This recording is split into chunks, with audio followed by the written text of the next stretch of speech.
Hello, Internet.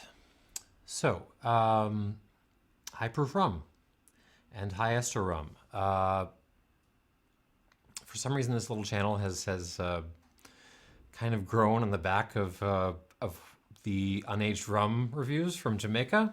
It's particularly Ray and Nephew. So I thought I would go through sort of the more extreme ends of that. So if you're in the U.S. market at least, the funkiest rum you can get is Rum Fire here on from Hampden Estate with the silly sort of fire-bending label. This has 500 odd grams per liter of alcohol congeners in it. And it's lovely. I have a little glass here. I'm enjoying it to kind of prepare myself for the terror over here.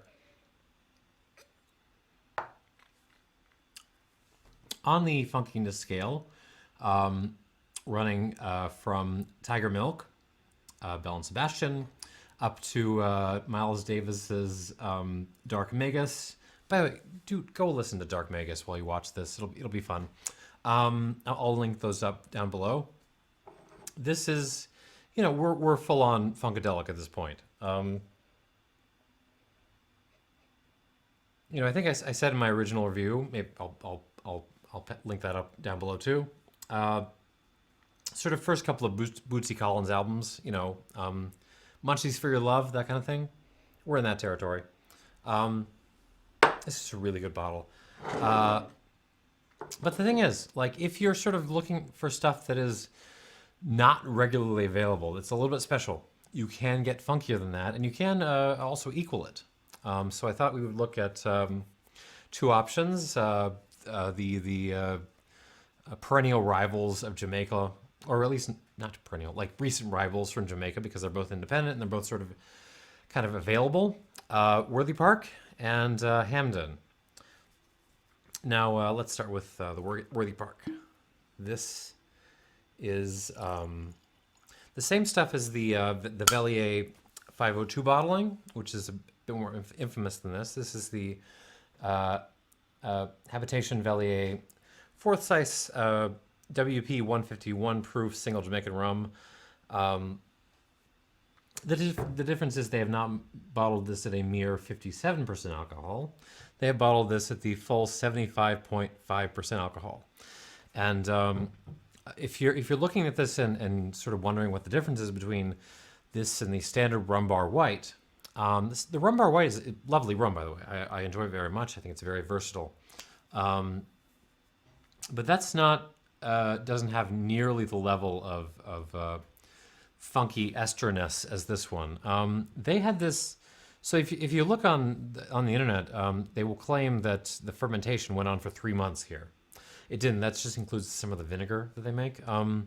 It's still a hell of a long fermentation, at least a couple of weeks, to the point where they got the congeners number up to 502 grams per liter of alcohol. Bottle 2015. So this is about as, so what this represents is how funky can you get when you're just using fermentation? When you're just, when you just have a tank and you're letting the yeast come in and party and you're leaving letting the party go for a long time. That's kind of what we got going here. This is very different. This is also very funky, but using techniques some would consider unnatural. This is DOK. Can you see that? From Hampden Estate. This was bottled by Fine Drams, the Aficionados, for basically nerds on Reddit. This was, I think they released this in 2019 initially. And somehow they were able to get this up to a level of 1,489 grams per liter of alcohol. Bottled at 69% alcohol, so that's a little bit lower. But so this is not just pure fermentation like this guy is. This one, they're using the full array of techniques and technology available in Jamaica. They're throwing, your long fermentation time, but then you're going to add your dunder, You're going to add your muck, and you're going to add your acid tanks. In other words, they're homemaking vinegar.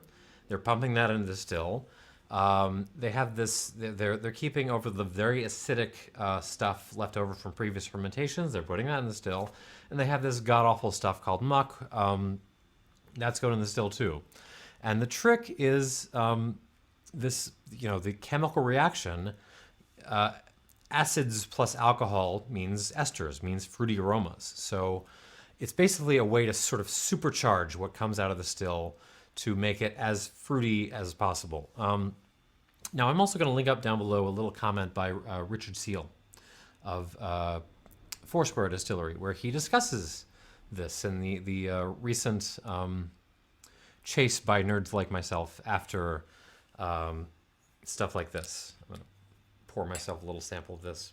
This was given to me by a pal of mine on the Reddits, u/stormstatic, who's in New York. Thank you very much, by the way.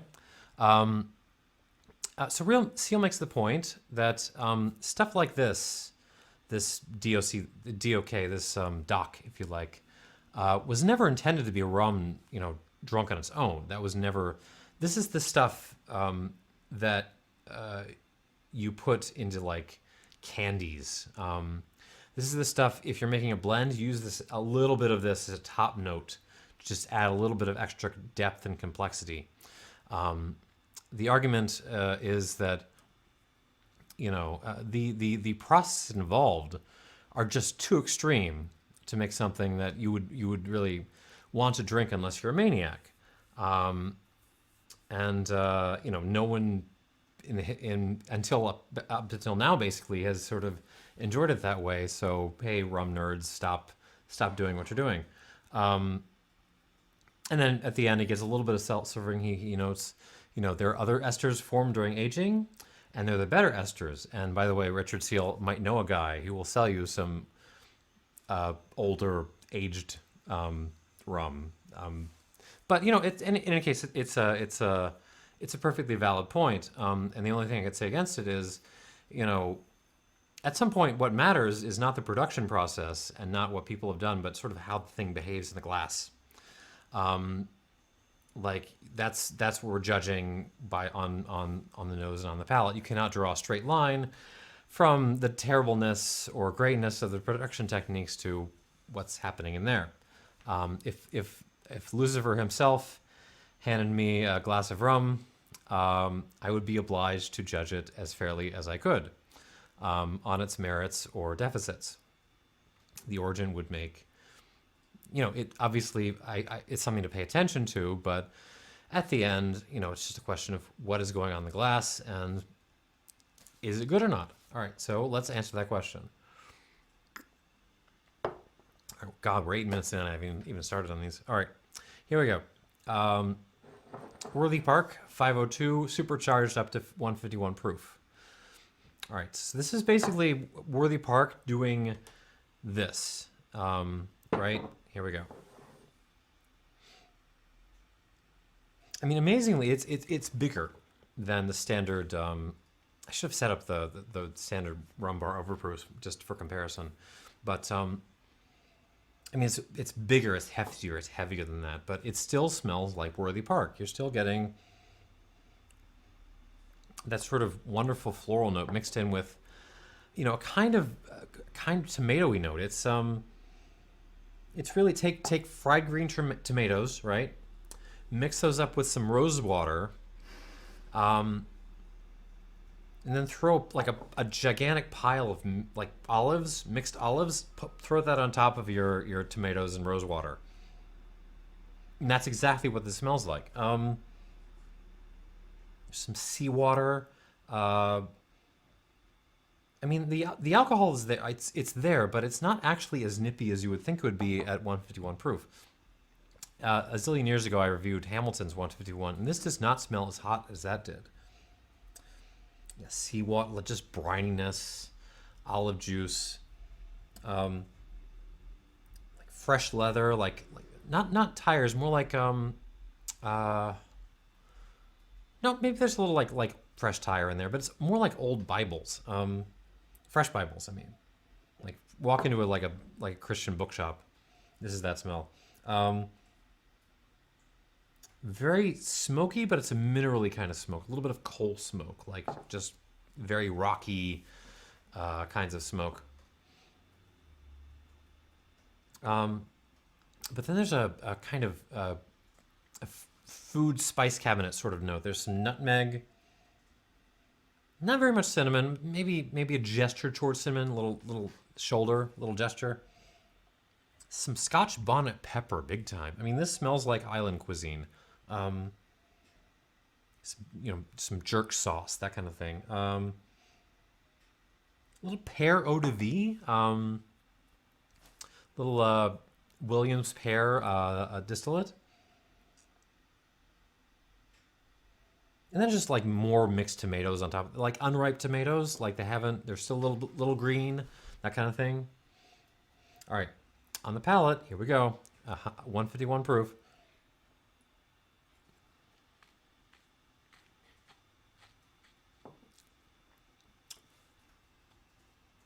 Nippy. Cannot deny the nip here.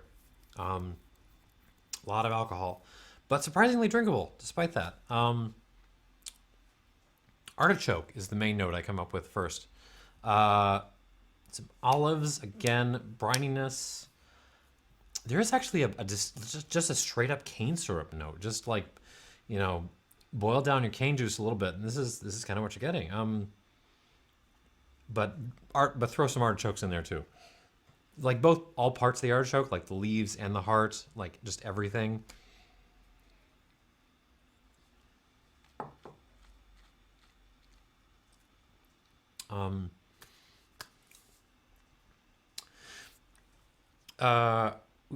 When my wife and I were driving through North Carolina along the Tennessee border, we stopped at a town with a coffee shop where a guy was making basically coffee with liquid smoke in it. He put some liquid smoke in his coffee.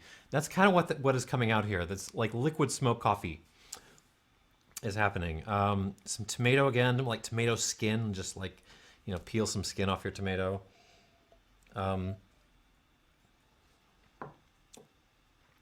Little cucumber, kirsch, raspberry eau de vie too, along with the cherry. Ooh. And then there's like a champagne, like there's a cinnamon toast crunch note, which I associate with champagne for some reason. Not Dom P. This is more Cristal. Don't ask me. It's a little yeasty, cinnamony, kind of bready, that kind of thing. But like throw a spritz of lime in there too.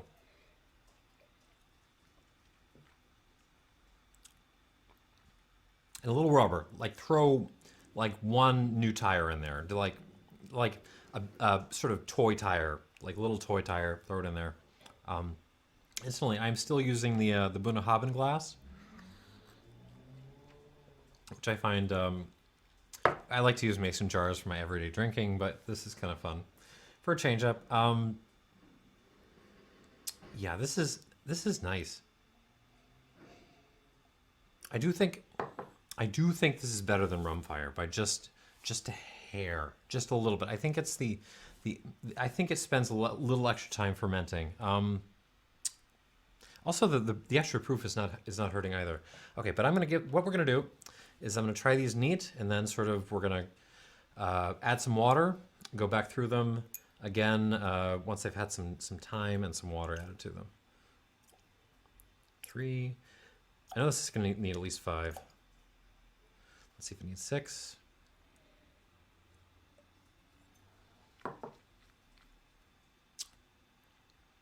Oh yeah. Okay, we can do like 6.5. Let's see where that is. Okay. Oh, wait, hang on. 7. All right. Once you start getting above like 65%, man, it's just like the calculations for adding water are just, man. Okay, so we'll leave that be for a second, and we will come to this monster.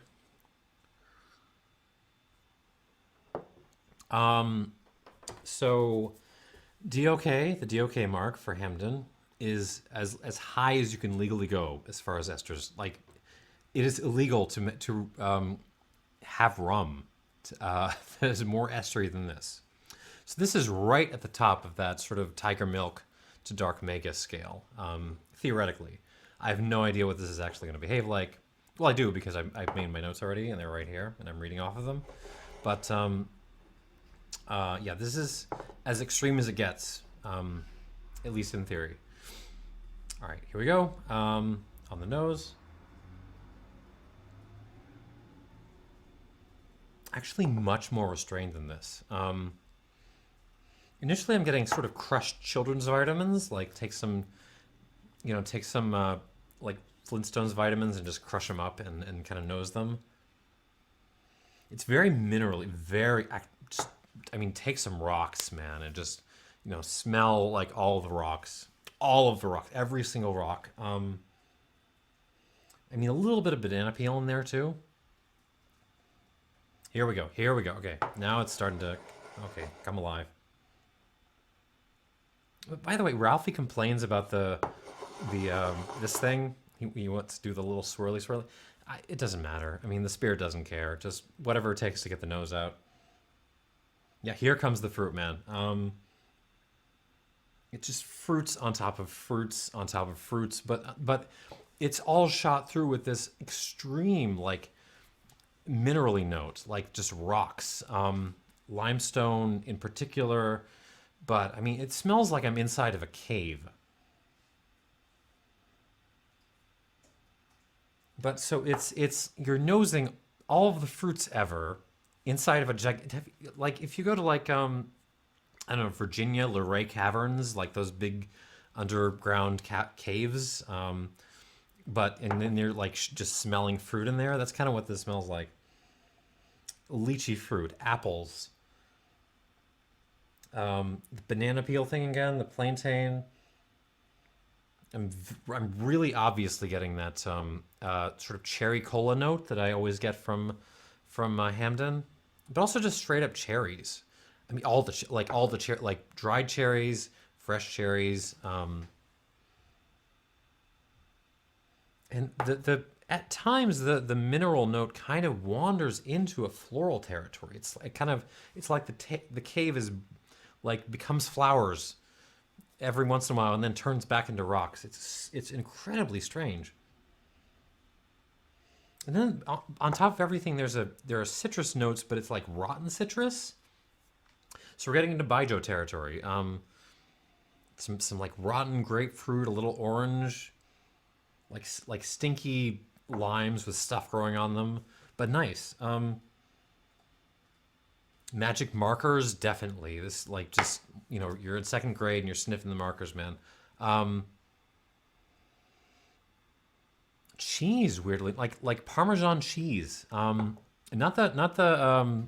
I do love the Wisconsin stuff, but we're talking like the serious, hardcore Italian stuff you have to cut with a lightsaber. Some grassiness, like dried grass. It's just like, I mean, words fail me. It's not that there's, I mean, it's less that there's just more as compared to this or as compared to like the rum fire here. It's more like the funk is almost like gotten so high and so extreme it's collapsed back down on itself and become like funky rocks or something.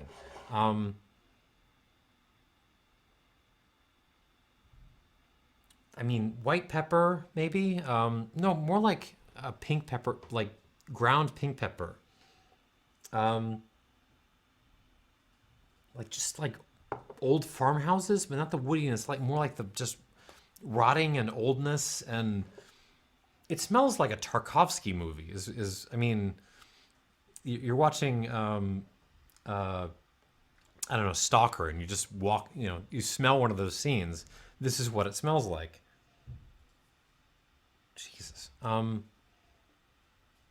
It's less that, you're sort of getting more of the funkiness, and more just like it's gone into a different universe. It's like it's like this is less dark magus and more like aliens made of rocks. You know, found a copy of Agartha, and kind of made a religion out of it, and then they started like, you know, sending fruits to Earthlings, or I don't. This you have to. This is the imagery I'm coming up with to try to explain the kind of profile I'm getting from this. On the palate, here we go. Here we go.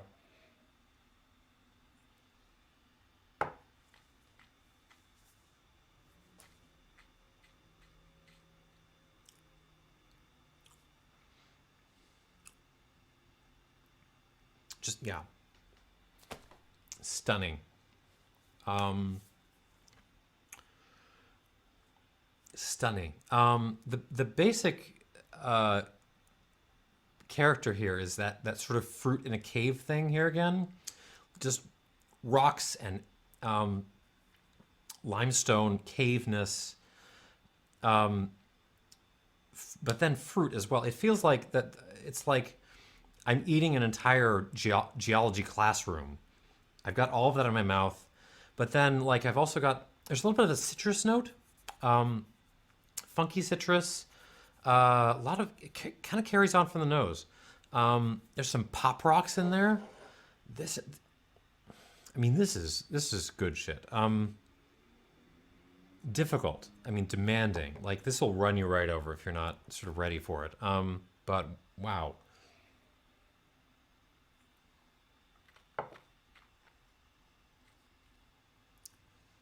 Yeah, it just covers the whole mouth.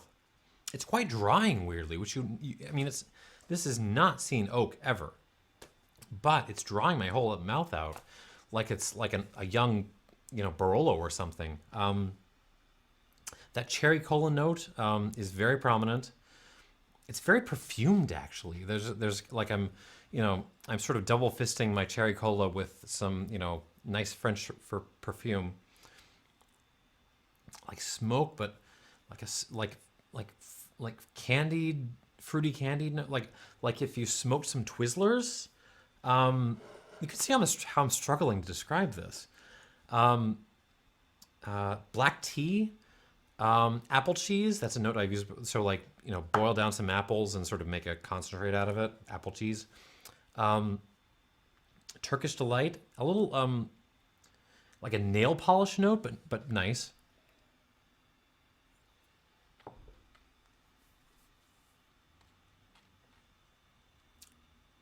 But it's that mineralness, that the rockiness, the caveness that is dominating everything here. It's just a totally different set of flavors that I'm used to. I mean, let me try this one more time. Like, there's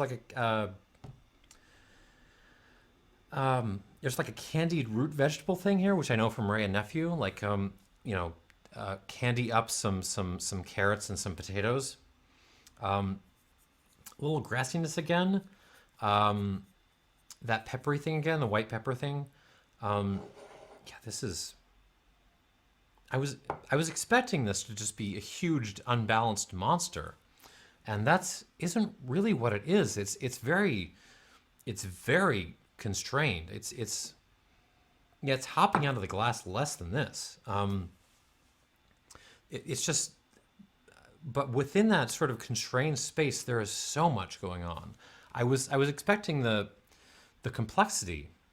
When reading about this, I wasn't expecting the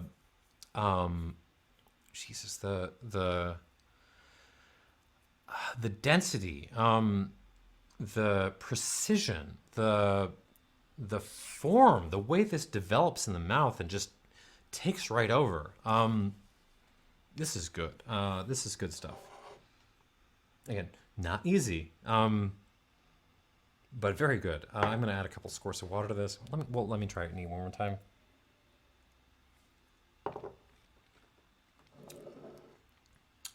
The rock aliens have done a brilliant job with this rum.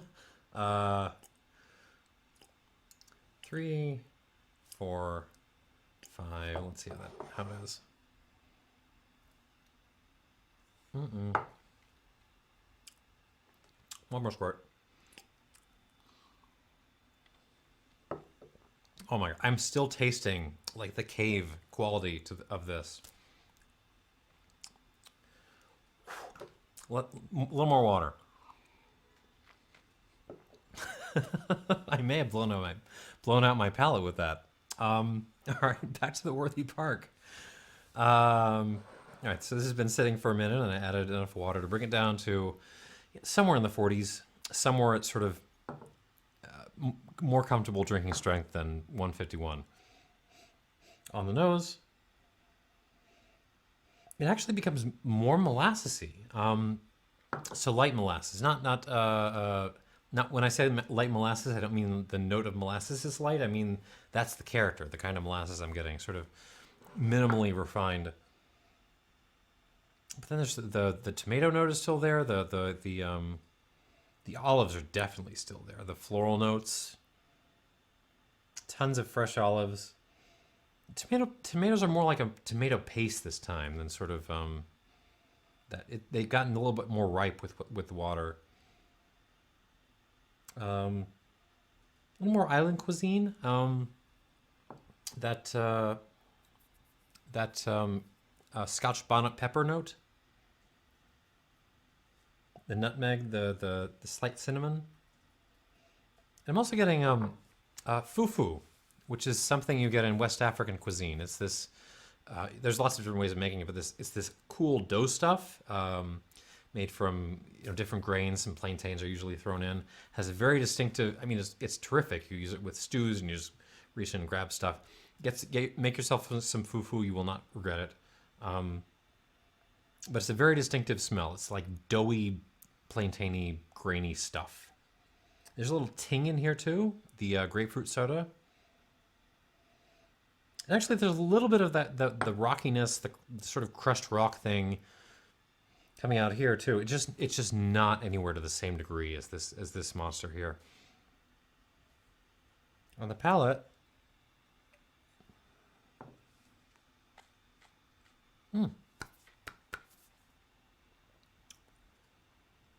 with water.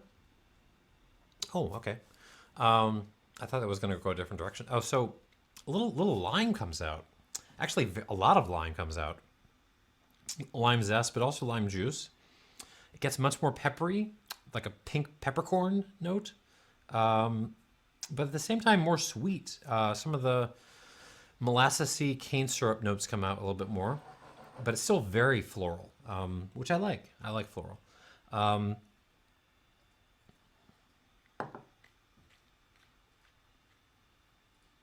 little bit of a fresh muddled mint, along with that sort of sweet limey, like lime syrup thing. Rock candy, just straight up rock candy. And Tobanjan. Tobanjan is something you find in Sichuan cuisine. That's sort of fermented beans mixed around with hot peppers. One more try.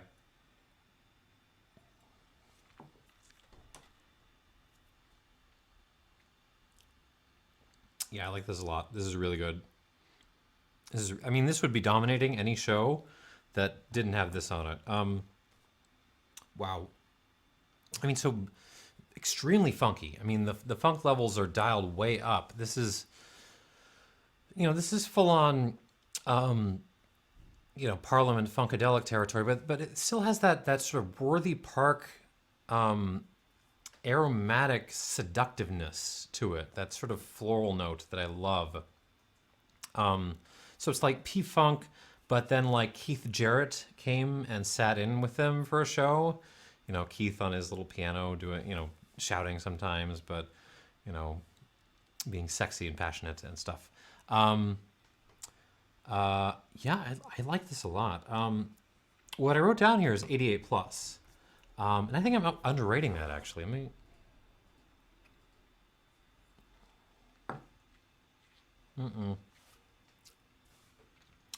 No, the Tobon John thing is kind of bringing it up for me. I'm gonna give this 90.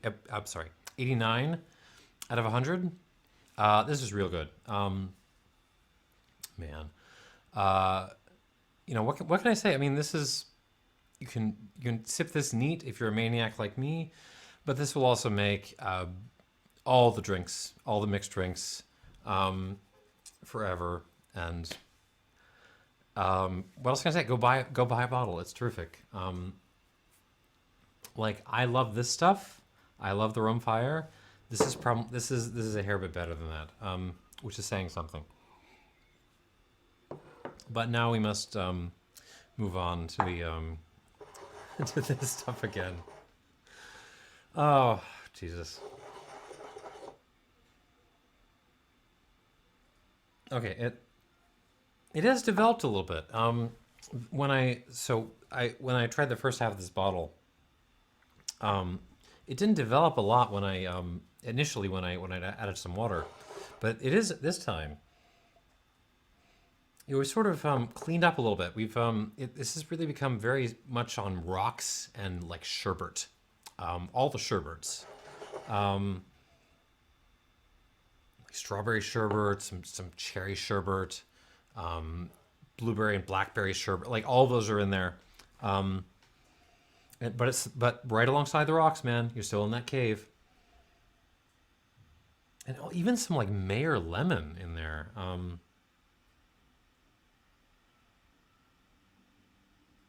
God, this is so good. It's so intense and concentrated. More hard cheese, that more Parmesan, but other Italian hard cheeses, like you aged your pecorino for like a zillion years, and this is kind of what it smells like now. I mean, the minerality is just so intense on this. Okay, on the palate, here we go.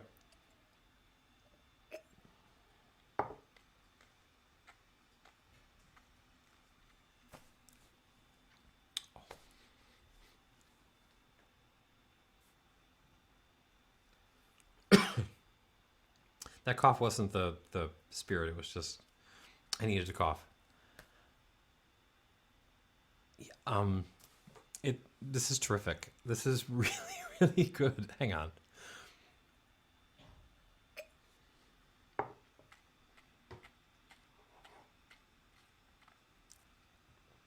Jesus. Okay, so minerality comes out. The rocks, more rocks, grassy, but like grassy rocks. Like the rocks again. It's that thing I was talking about before, where the cave will sometimes turn into flowers on you. It's that same kind of thing. It's like rocky but grassy at the same time. Hints of cola, that cherry cola thing. All the fruits are still there, man. Huge. I mean, just bundles and bundles of fruit in the mouth, but still not enough. Still not enough to sort of chase down the rocks, which are winning this race by far. The pepperiness, the white pepper is still there. The sort of mouth coating quality of this. I'm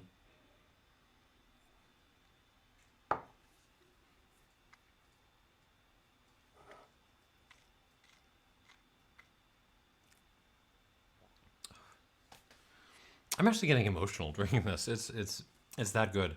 Last time I think I got this emotional drinking something was a bottle of Glengarry 15 from, I mean, it must have been bottled in the early aughts.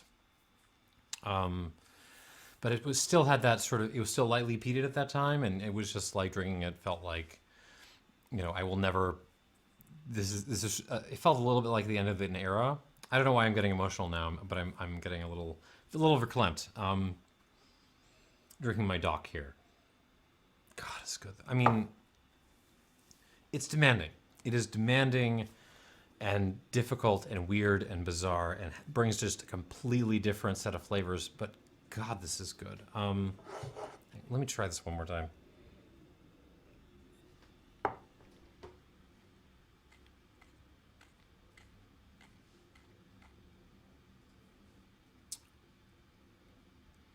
I mean, the stuff that Richard Seale says about stuff like this, could well apply to things like the way that people were talking about peaty whiskey, you know, 30, 40 years ago. You know, you would never use Lagavulin on its own, right? You would want to blend that in, that intense character. You'd want to just use that as a top note, as a blending note with something else. You would never drink it on its own because that would be disgusting and overwhelming.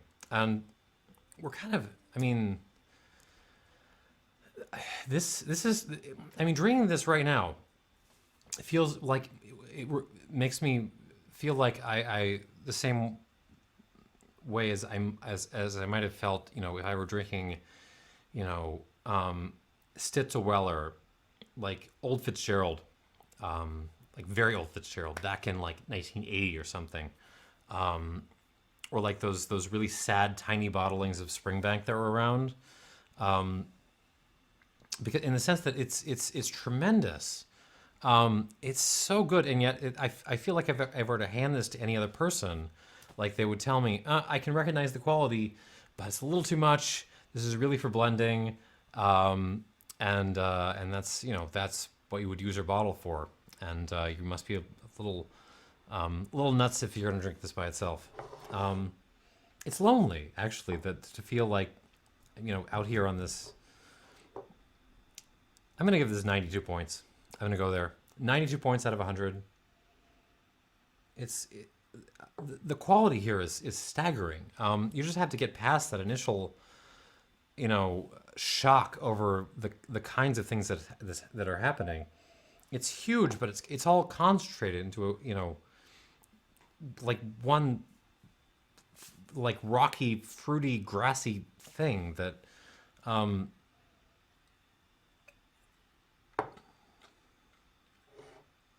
Is now sort of denying my ability to describe things.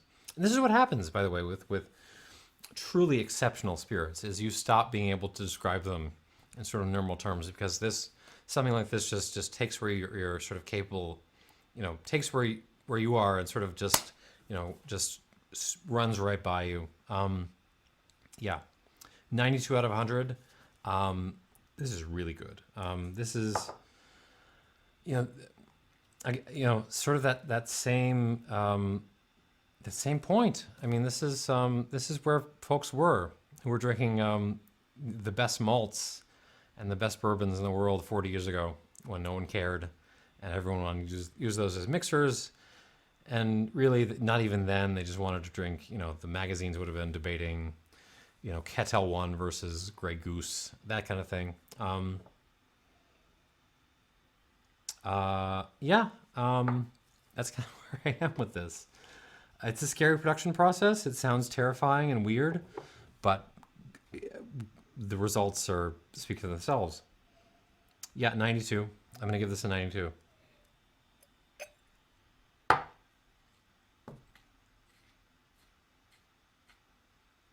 Deal with it. I really thought I was going to... Sorry, one last note and then I'll shut up. I really thought, you know, when this came in the mail, that I was going to have to do that thing I did with, what was it, Lost Spirits rum? And say, well, some people are going to, you know, of reasonable minds are going to sort of rate this lower, and you know, I feel ambiguous about where I'm going to rate this, and I don't. I mean, this is spectacular spirit. The problem is just, you know, is it too early for its time? Let's put it that way. You know, are people going to be going back to this in 30 years and looking at it as a classic? It kind of feels that way. Yeah, wow. And that's what I got. So just, you know, bunch of high flying in this video. Thanks for watching me babble about these monsters. And cheers. Hope some of this was useful, and talk to you later. See you later. Bye.